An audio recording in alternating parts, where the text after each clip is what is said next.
Que a paz do Divino Mestre Jesus possa nesta noite, para que possamos nos fazer compreendidos e que vocês possam também nos compreender.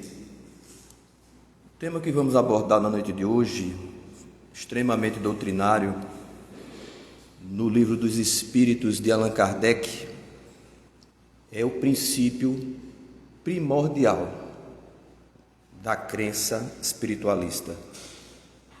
E na publicação da primeira edição do Livro dos Espíritos, Allan Kardec tinha pouco mais de 500 perguntas com respostas e lançou o Espiritismo como uma ciência que veio explicar as relações que há entre esse mundo, o mundo material, onde estamos encarnados, e o mundo espiritual, o mundo dos famosos mortos, que continuam vivos, o mundo dos espíritos.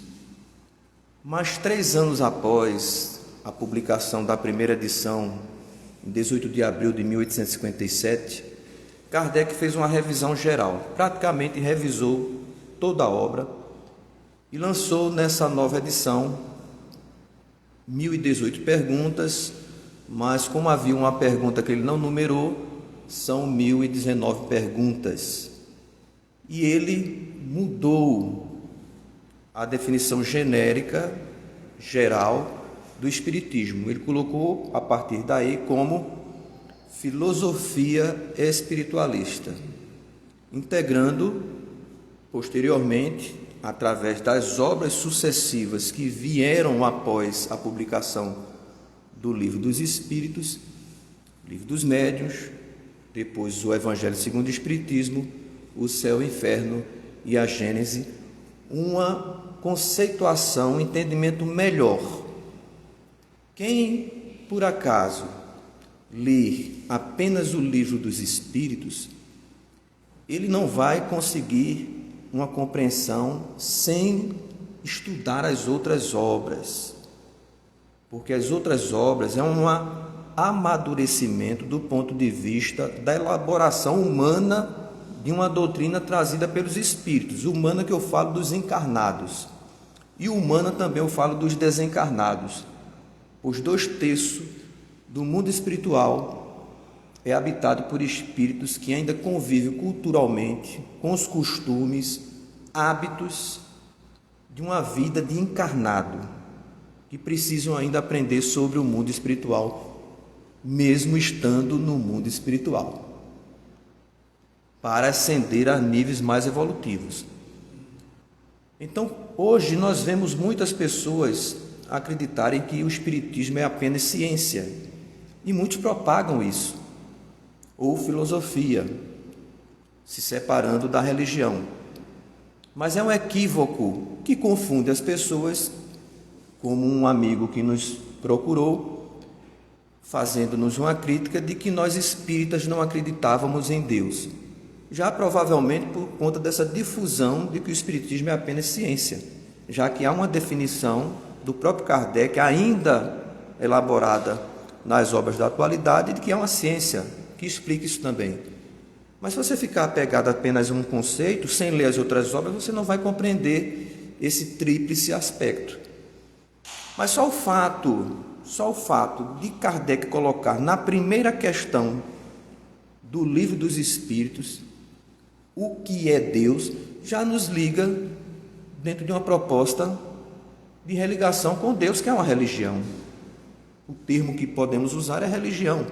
O termo mais adequado a ser usado na língua portuguesa é religião, já que na Índia os hindus não têm nenhum termo que se configure religião.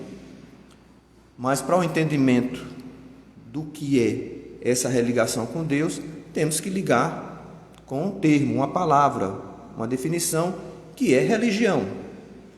Mas Kardec confirmou na Revista Espírita que é uma religião, mas não é uma religião como as outras. Por que não é uma religião como as outras? Aí já a gente vai ter que ler as 4 obras complementares do Livro dos Espíritos para a gente chegar a essa conclusão. E vai ver nessas obras a valorização da religião para a humanidade. Espíritos como São Luís, Santo Agostinho e outros destacam que o Espiritismo veio dar força à religião e ligar a ciência com a religião novamente, porque se separaram na história da humanidade, mas sempre estiveram juntas nos primórdios das pesquisas científicas. O próprio Pitágoras tinha uma espécie de crença religiosa baseado nas suas pesquisas matemáticas, nos seus teoremas. Então, termos a primeira pergunta do Livro dos Espíritos, o que é Deus, já inicia um processo religioso. Agora, diferente das outras religiões, que confunde ainda mais as pessoas que se dizem religiosas, tradicionalistas, de crenças históricas, porque não temos rituais, não temos hierarquia sacerdotal, não usamos roupas especiais, nem tampouco usamos objetos de adoração, não fazemos procissão, não temos imagens de adoração, não usamos bebidas alucinógenas, nem tampouco a gente usa cartas, búzios, como algumas pessoas gostam de tentar compreender ou inserir dentro da prática espírita. Nós buscamos amar a Deus em espírito e em verdade, que no aspecto tradicional das religiões antigas, o culto exterior é a máxima da prática religiosa. Nós espíritas, pelo contrário, buscamos o culto interior e estabelecer o autoconhecimento e em que estágio nós estamos para dizer assim: eu compreendo Deus. Quando fazemos essa análise, a gente vai chegar à conclusão que a gente não tem condições hoje para compreender Deus. E Kardec, vejam só, 1857, primeira edição, a corrigida veio 3 anos depois, em 1860, com 1019 perguntas. Kardec vivia um contexto histórico materialista.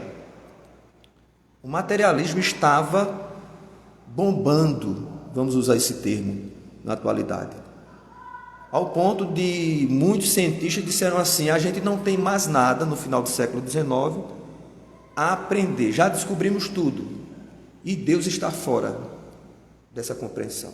Filósofos, cientistas, forçando a inteligência humana a compreender que Deus não existe, como se isso fosse possível.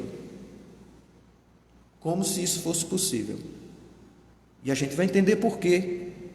Porque na primeira pergunta, o que é Deus, já coloca aí a separação de algo e não de alguém. É algo, então Deus existe. O que é? Porque Kardec poderia perguntar: quem é Deus? Aí era alguém. Por que Kardec selecionou essas perguntas no começo da obra, as primeiras 16 perguntas? Porque ia de encontro à crença geral do que é Deus. Deus era infinito, na crença de muita gente. Deus era alguém com sentimentos humanos, com a morfologia humana, com a característica humana, felizmente cheio de barba, né? Todo mundo criava a sua imagem e semelhança de Deus, ao ponto de chegar a dizer que Deus tem a nossa cara. Eu até admito que Deus seria mais bonito se ele não tivesse cabelo, olhos azuis, magrinho, não muito bonito. Aí eu diria assim, dava para a gente acreditar, não é um Deus cabeludo, barbudo, cheio de pelos. Então Deus não é tão poderoso, porque se ele fosse, ele era mais bonito. Então é algo, mas não é alguém. Por isso Kardec colocou o que é Deus. Aí a resposta dos espíritos: Deus é a inteligência suprema, causa primária de todas as coisas. Essa resposta nos coloca, as criaturas, e principalmente nós, nesse nível evolutivo, como sem condições de compreender o que é inteligência suprema. Porque há tanto a descobrir, a gente nem conhece como o metabolismo do nosso organismo funciona plenamente. Conhecemos algumas coisas, mas plenamente não. E causa primária de todas as coisas. O que é o começo? Não sabemos. Quando começou as coisas? Se ele é causa primária, por que não nos lembramos? Então nos coloca numa posição de inferioridade. Mas notem, mesmo em todas as culturas, em todas as épocas, nas religiões, na ciência, na filosofia, muita gente quer sobrepor a vontade de Deus, sobrepor as suas leis, criando as suas próprias, fazendo com que Deus fique mais compreensível, porque liga-se esse comportamento divino aos nossos comportamentos. Mas não é verdadeiro essa tentativa de querer compreender os Deus totalmente sem a inteligência necessária para isso. Se ele é a inteligência suprema, é claro, é óbvio, porque a gente vai ver no estudo dessas 16 perguntas que o Espírito sempre diz assim: não, você não tem inteligência para isso, você não tem condições para isso, algo assim. É preciso evoluir para chegar um momento em que teremos percepção para ver esse algo, essa inteligência suprema, essa causa de tudo. Se é primário, é tudo. Platão chegou a dizer, esse grande filósofo, né, que escreveu muito sobre a sua relação com Sócrates, ele chega a dizer que Deus, para a gente compreender a cabeça desses filósofos, fica um tanto complicado. Mas assim, eles pensam tanto que tentam encontrar um argumento que não tem condições de ser. E tenta colocar esse universo de espaço e tempo que a gente vive, Deus. Mas esse universo que vivemos de espaço e tempo foi criado por Deus para nos limitar mesmo, no nível evolutivo que nós nos encontramos. Mas há outras faixas evolutivas em que espaço e tempo não existe. E que na ciência já é a pesquisa de que há sim a possibilidade de dimensões além dessa, em que o espaço e tempo não se comporta como se comporta a nossa percepção geral de onde estamos inseridos. Por isso que um grande cientista, ganhador de prêmio Nobel, chegou a afirmar que o tempo, por exemplo, o tempo é algo que Deus criou para que tudo não aconteça ao mesmo tempo. Será que a mente desse cientista entendeu que tudo está acontecendo ao mesmo tempo, só que as nossas percepções não conseguem perceber isso? Então deixa margem para muitos entendimentos, mas também para muitas interpretações equivocadas. E Platão disse que Deus não poderia se movimentar. Deus era imexível, vejam só. Deus não poderia se mexer, porque se ele se mexesse, alguma ação o fez se movimentar. Então essa ação é superior a ele, e Deus é superior a tudo. Veja a mente desses filósofos. Ele até tem razão, mas ele coloca Deus dentro da dinâmica da física, da dinâmica de que um corpo, para se movimentar, é preciso que algo estabeleça uma força para que ele se movimente, tentando inserir Deus também dentro da sua compreensão, que não é possível. Por isso que a gente vai ver muitas interpretações nesses sentidos, e que a gente não deve se preocupar muito em entender o que é Deus, nem se preocupar em entender quando começaram as coisas. O mais importante dentro desse contexto aqui, dessas perguntas sobre Deus, é que chegaremos lá. Sim, um dia nós veremos Deus, mas teremos que aumentar a nossa inteligência para que aumente o nosso nível de percepção. E a inteligência está relacionada à moral. Por isso que Kardec publicou o Evangelho segundo o Espiritismo, porque não se pode usar apenas a inteligência sem o discernimento do que é certo e que é errado, que é a moral. Por isso que nós vamos encontrar muitas pessoas inteligentíssimas, mas usa mal essa inteligência, provocando mal a ele mesmo e ao próximo. Uma pessoa pode ser um médico, um oncologista, mas ser um alcoólatra. Ser um fumante, um tabagista, mas ele é um médico, um oncologista, que trata das pessoas com câncer e sabe das motivações que geram alguns tipos de câncer. Mas ele tem uma atitude diferente do seu conhecimento. Então, consciência do que você sabe e informação é diferente. Então, essa consciência que nos leva a um nível evolutivo para que cheguemos a compreender e ver a Deus. Aí Kardec começa a fazer várias perguntas, como, por exemplo, Deus é infinito? Por que Kardec faria essa pergunta? Porque havia crenças de que Deus era infinito. E havia crenças, e ainda há essas crenças, de que nós fazemos parte de um todo, que Deus é um todo e nós somos pedaços de Deus. E nesse todo universal, nós saímos desse todo universal e encarnamos como personalidades, individualidades. Depois, nós morremos e voltamos para esse todo. Então, você nasce José Soares, morre e não se torna nada. Você volta ao todo e você perde a sua individualidade. Esse é o panteísmo. E o panteísmo tem muitas derivações.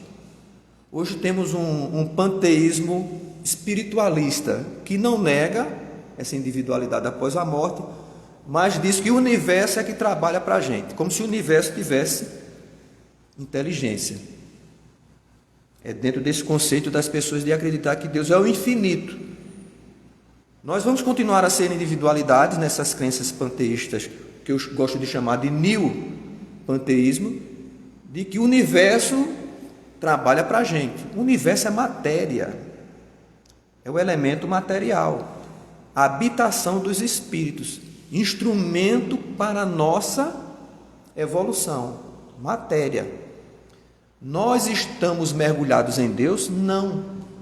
Aí a gente vai em algumas obras complementares para a gente enriquecer nosso estudo aqui, que o André Luiz nos coloca como seres da criação que podem interferir nos elementos materiais do universo. Não podemos intervir e modificar o elemento espiritual, que é individual, que é particular, mas o material nós podemos. E temos nessa escala abaixo de Deus a função de co-criadores. Então há uma hierarquia, espíritos que podem ver Deus, e vai descendo as faixas evolutivas até que chegue a espíritos ainda nascentes, princípios espirituais. Nessas faixas existem espíritos que têm toda a autoridade de manipular a matéria, organizar os destinos dos espíritos inferiores a ele e de representar Deus. Jesus é uma dessas entidades, ao ponto dele dizer: eu e Deus somos um só. Mas não que Jesus fosse Deus, é que eu e Deus trabalhamos juntos. Os desígnios do Pai sou eu que estabeleço aqui entre vós. Muitas vezes ele chamou a atenção de Maria, sua mãe, quando ainda criança, com certos comportamentos perigosos para a época, na crença, e ele dizia à mãe para não se perturbar, porque ele estava cumprindo os desígnios do meu pai, colocando Deus numa figura à parte a ele. Como eu poderia dizer aqui para vocês, se eu tivesse todo e pleno conhecimento do Espiritismo, eu poderia dizer assim, eu e Allan Kardec somos um só, porque falamos a mesma língua. O entendimento é esse. Então as pessoas criaram essa ideia de que estamos mergulhados em Deus, mas estamos mergulhados no seu pensamento, segundo também o Espírito André Luiz na obra Evolução em Dois Mundos. Somos co-criadores e estamos mergulhados no pensamento de Deus, que André Luiz chama de halo divino, pensamento divino, que está em toda a parte do universo. Toda a criação, a mente divina está vibrando. E Deus conhece porque estamos conectados a Ele, por esse pensamento dele. Gente, vejam só, eu estou usando o termo pensamento, halo, porque a gente não tem outro termo para colocar, para a gente entender. Deve ter um termo muito mais complexo, muito mais ligado à figura divina. Mas vamos usar pensamento. Então esse pensamento está espalhado por toda a parte entre nós aqui. E o que fizermos, Deus sabe. Não há como nos esconder, apesar da gente tentar. Eu mesmo tento me esconder de Deus muitas vezes. Faço de conta até que Ele não está vendo que eu estou errando. Até psicologicamente me alivia, me consola. Mas quando a gente estuda lá na frente, a gente vai começar a se cobrar os pequenos erros do nosso passado, mesmo aqueles mais distantes em outras vidas. Então, Deus não é infinito, de forma alguma. E também há uma dúvida, já que os materialistas que são empíricos, não é? Ele quer uma prova concreta da existência de Deus. Eles querem ver Deus, mas os Espíritos dizem que não há essa possibilidade. Mas é possível comprovar a existência de Deus? Aí Kardec perguntou, onde se pode encontrar a prova da existência de Deus? Aí os Espíritos vão falar de um axioma, que não há efeito sem causa. E mesmo que o efeito tenha uma causa, esse efeito nos demonstra uma inteligência. Vou perguntar para vocês aí, até os internautas que estão nos assistindo aí. O celular que vocês estão usando, os smartphones, foi uma criação do acaso? Coincidência da matéria? Porque o celular, sabemos que foi criação de uma inteligência.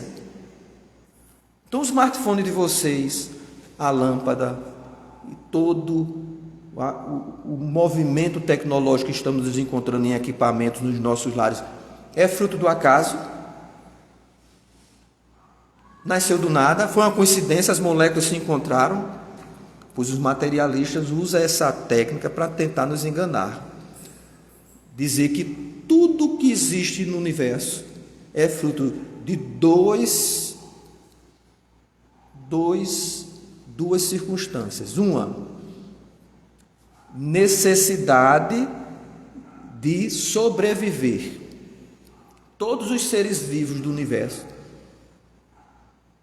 estão vivos por uma necessidade de sobreviver, e o outro elemento é de que a coincidência molecular, e nos seres vivos a coincidência genética.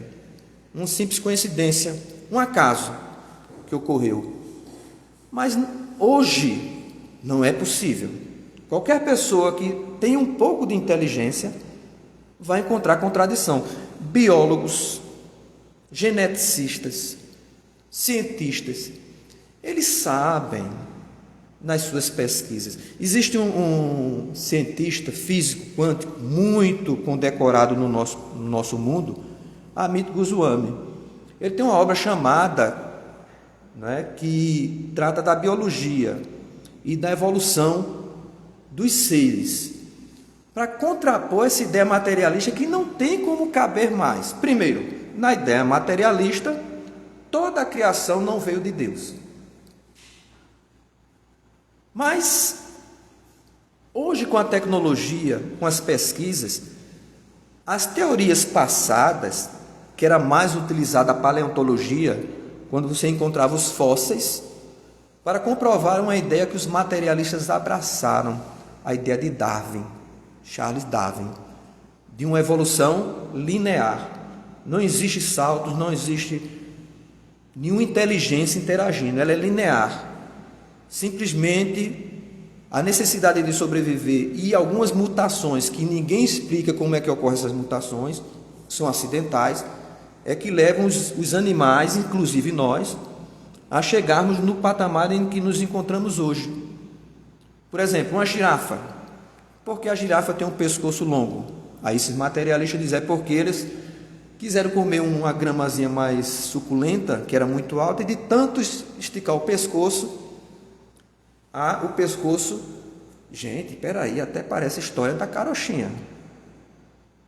Tudo bem, em alguma época da humanidade poderia se considerar isso, mas hoje não mais, porque nas pesquisas da biologia, nas técnicas, os computadores, as estatísticas e as informações, leva a crer que, se isso fosse verdade, pela complexidade, porque teria que mudar, haver mutações, porque somente a necessidade da girafa não ia esticar o seu pescoço.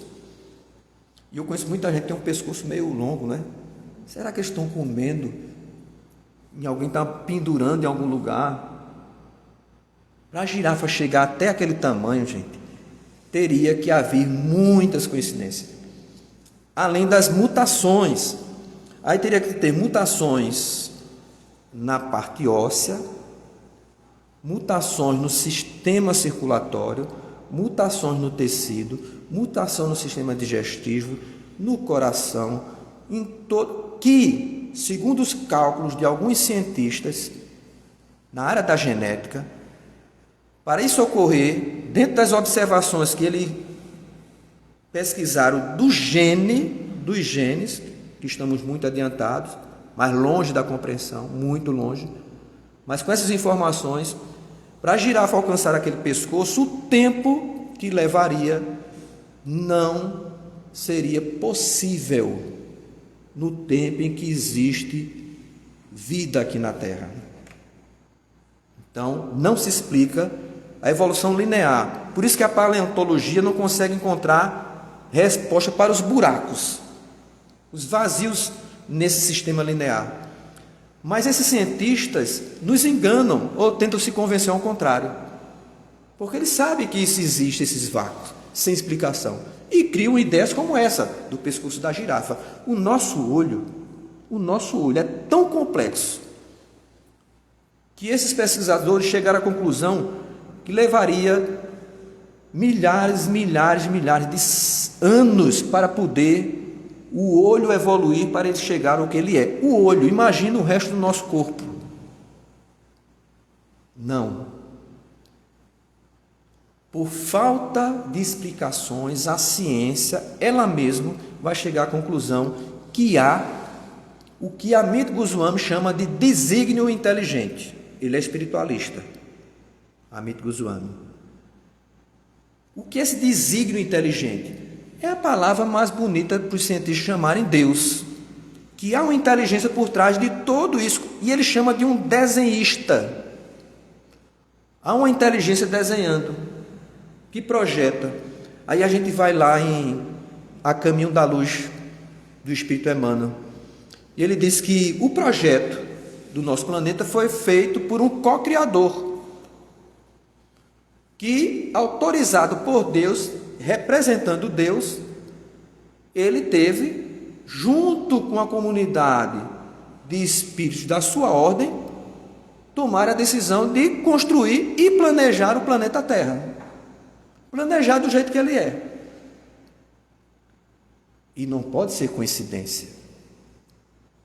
Alguns fenômenos que nós encontramos aqui. E foi projetado por uma inteligência. E não foi Deus. Sabemos, pela obra de Emmanuel, psicografia do médium Francisco Cândido Xavier, que foi Jesus, um espírito puro, mas com conteúdo de inteligência tal que projetou. E vários espíritos, arquitetos na arte, na botânica, na paleontologia, na biologia, em todas as áreas, vieram para cá e foram modelando o nosso planeta sem fugir da lei de Deus, que rege o mundo material e o mundo espiritual. Então a Terra não foi criada em 6 dias, nem 6 noites, mas é uma simbologia. Então, há um problema teológico e há um problema científico. Também não dá para a gente acreditar, querer que os cientistas creiam que a Terra foi criada em 6 dias. Foge também esse tempo do pescoço da girafa e também dos nossos olhos. Pela observação científica, não houve 6 dias para a criação do nosso planeta, houve eras. E Kardec, na Gênese, vai dividir essas eras, nesses 6 dias, transformando em eras evolutivas.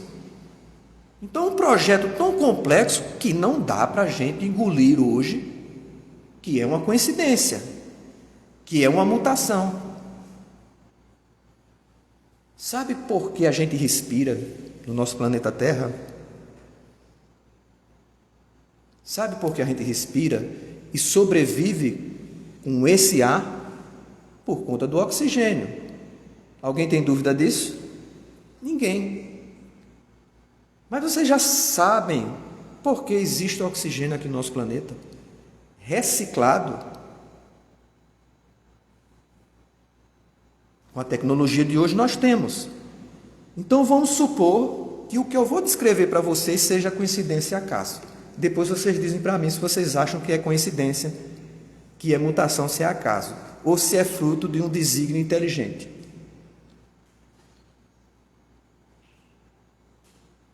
Uma tempestade de areia no deserto, na África, ela se espalha por todo o orbe.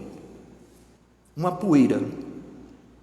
E essa poeira chega, por exemplo, numa parte do nosso planeta. Isso acontece em vários locais, mas eu vou escolher o Andes, porque a gente conhece aqui a Cordilheira dos Andes, bem pertinho aqui do Brasil. E essa poeira cai sobre os Andes e cai sobre a floresta amazônica. Cai sobre...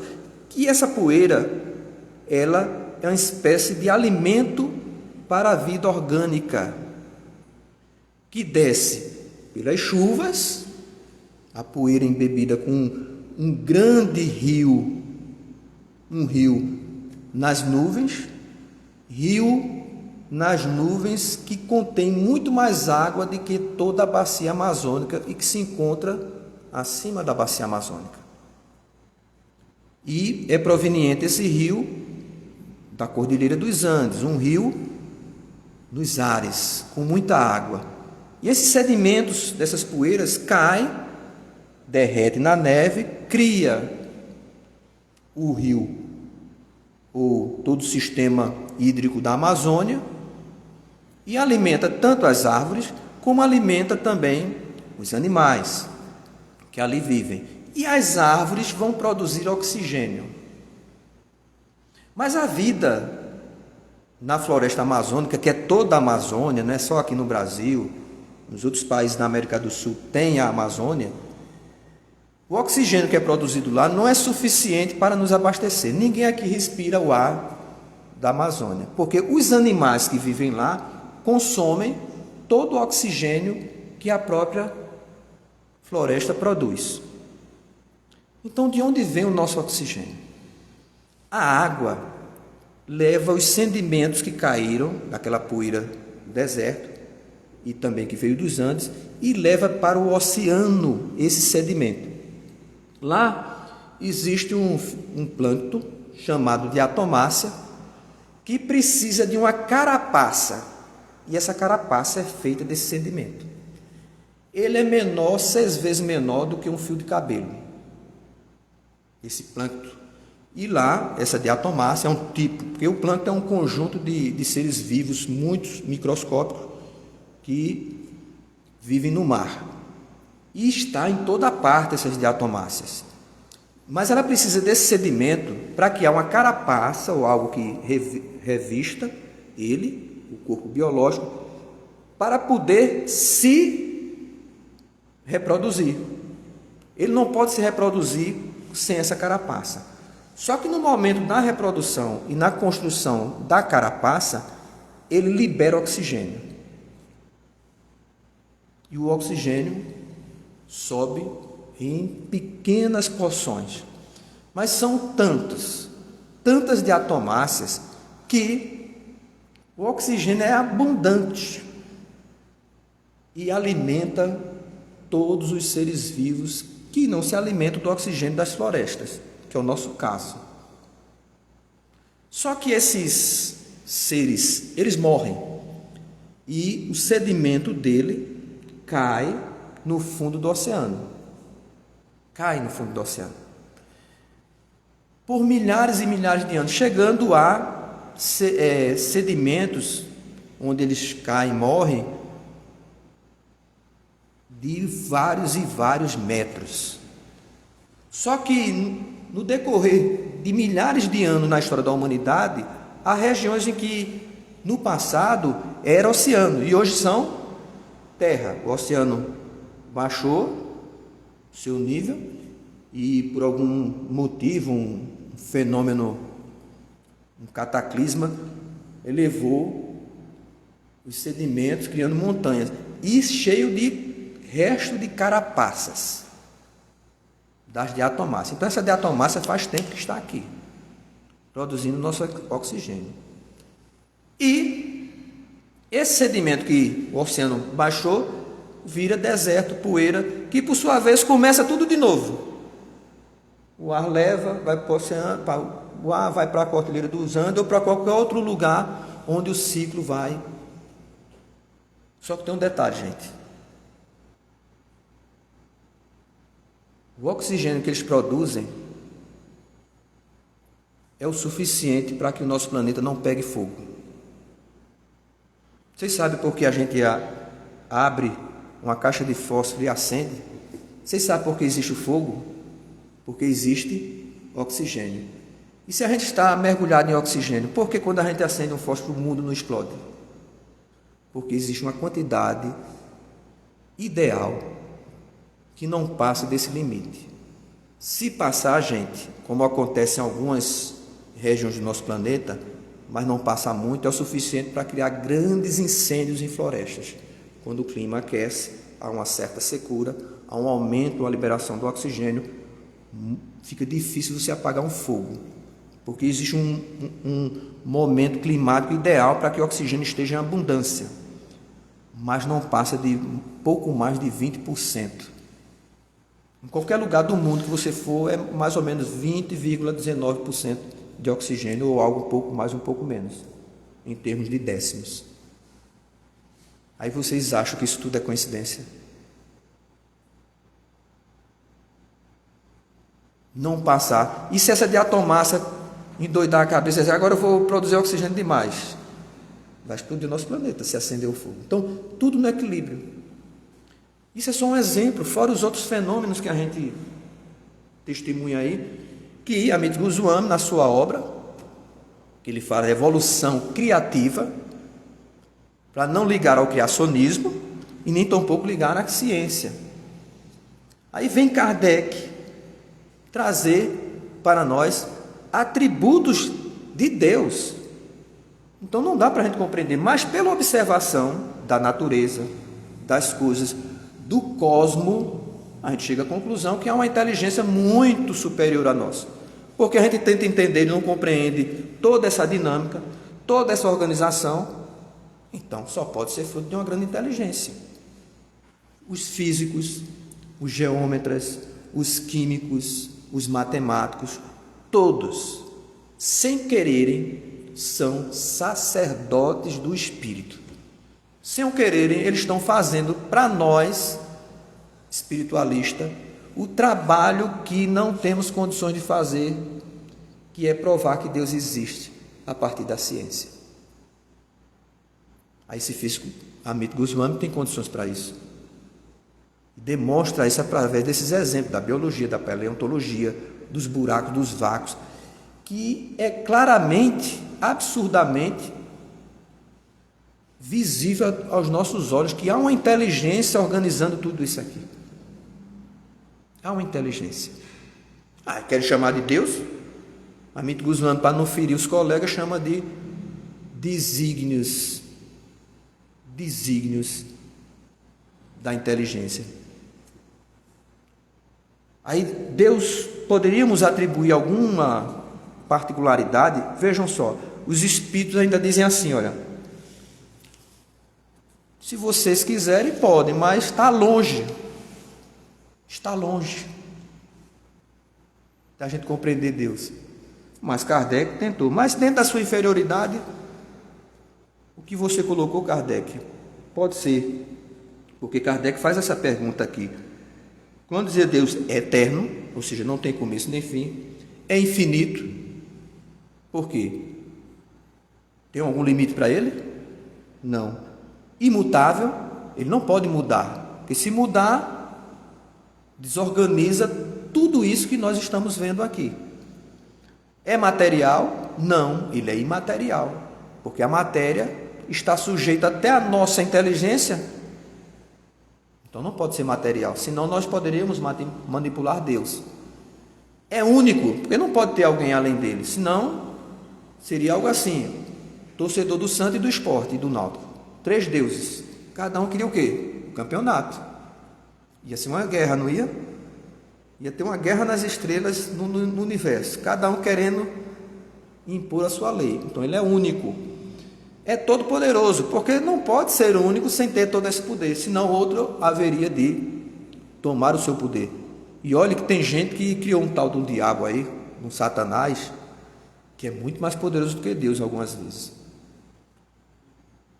E para o Espiritismo isso não existe. Deus é todo poderoso. Se alguma coisa está errada dentro dos desígnios divinos, é porque a gente não está entendendo. A gente não compreendeu ainda. E, mais importante, soberanamente justo e bom. Ele não vai julgar ninguém pelo cabelo, pela cor de pele, pela religião que você está. Ele vai julgar você pelas suas obras. Para ser justo, ele tem que ser disciplinado. E isso a gente não gosta. E acha que é castigo, e não é. O termo castigo é um estado psicológico, não é uma imposição divina. Vou dar um exemplo aqui para vocês. Minha vizinha. Todo sábado eu saio para uma comunidade para ajudar há mais de 20 anos os pobres. Não só eu, é uma equipe. E ela testemunhava botando um caldeirão, naqueles caldeirão de 100 litros, né, no carro, de sopa, com pão. Ela é católica daquelas, sabe? Aí um dia ela não aguentou, me abordou, quando eu estava colocando o caldeirão junto com os amigos no carro, e disse assim: seu Edson, pare com isso. Eu me assustei. Eu digo, por quê? O senhor trabalha a semana toda, eu vejo o senhor se matar de trabalhar aí. Quando chega no sábado, em vez de o senhor descansar, o senhor sai para levar essa sopa com esse caldeirão pesado. Eu digo, mas não foi o que Jesus pediu? Não, mas tem que ter o sábado, descansar. Sim, mas eu tiro os momentos para Deus. Em vez de eu tirar um dia só, eu tiro vários pedaços na semana. Quando junta, dá um sábado. Aí ela disse, mas não, seu Edson, olhe, o senhor está entendendo errado.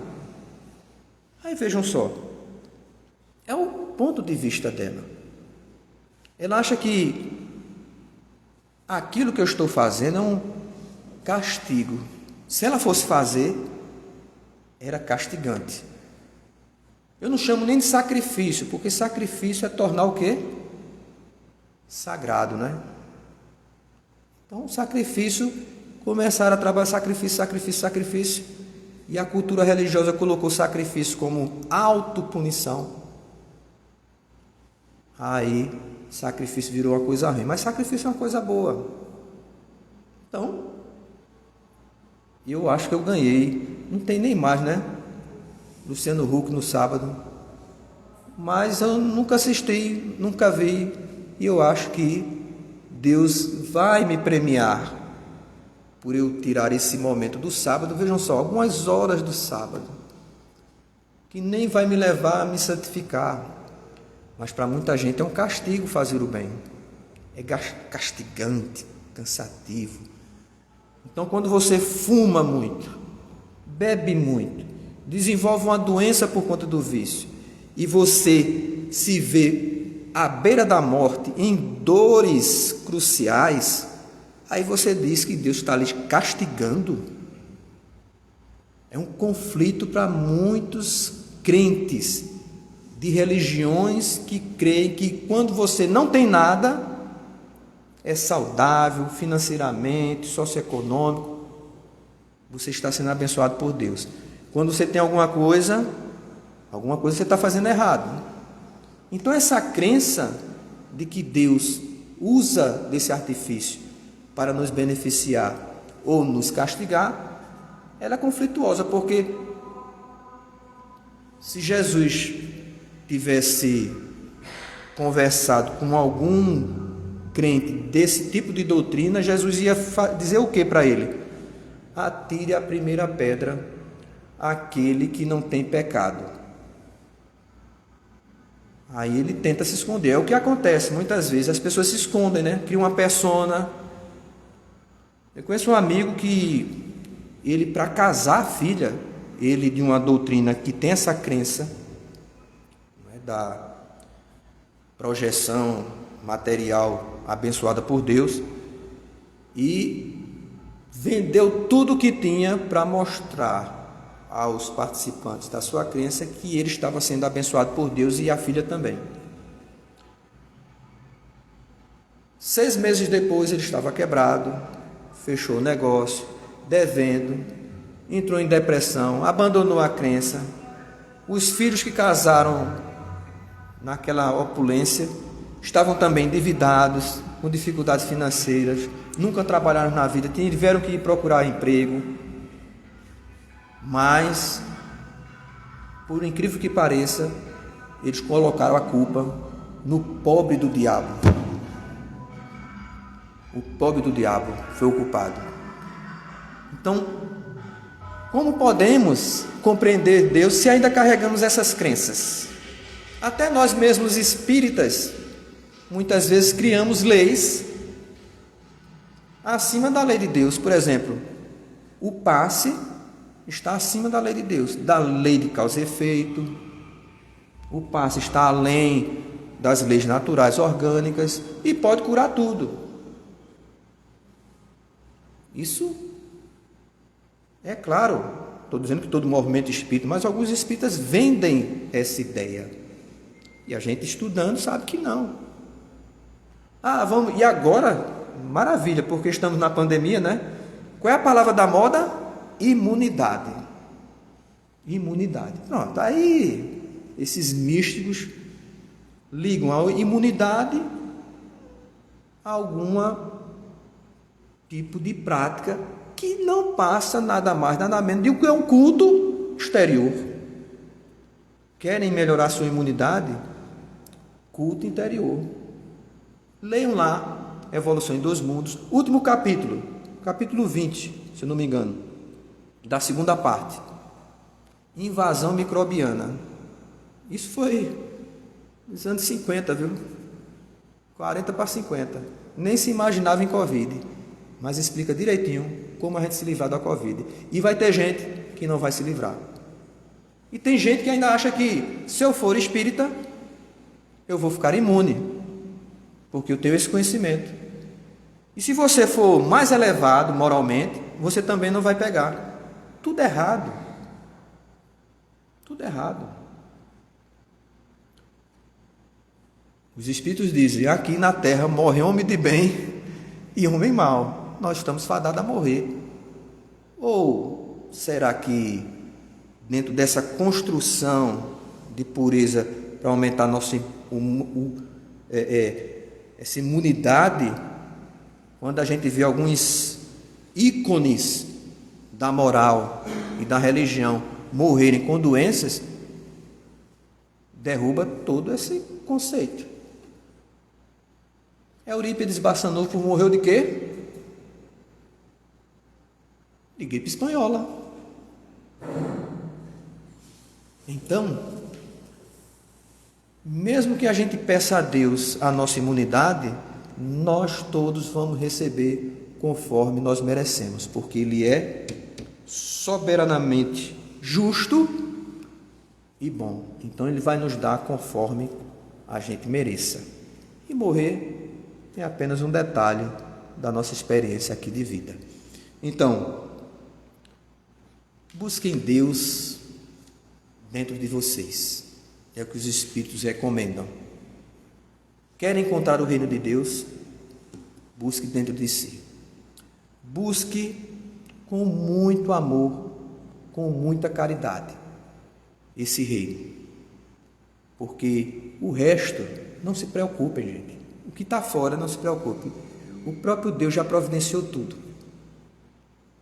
O que estamos precisando é mergulhar dentro de nós, para nos melhorar e atingirmos mais celere esse ponto em que um dia nós estaremos compreendendo e vendo a Deus. Muita paz a todos.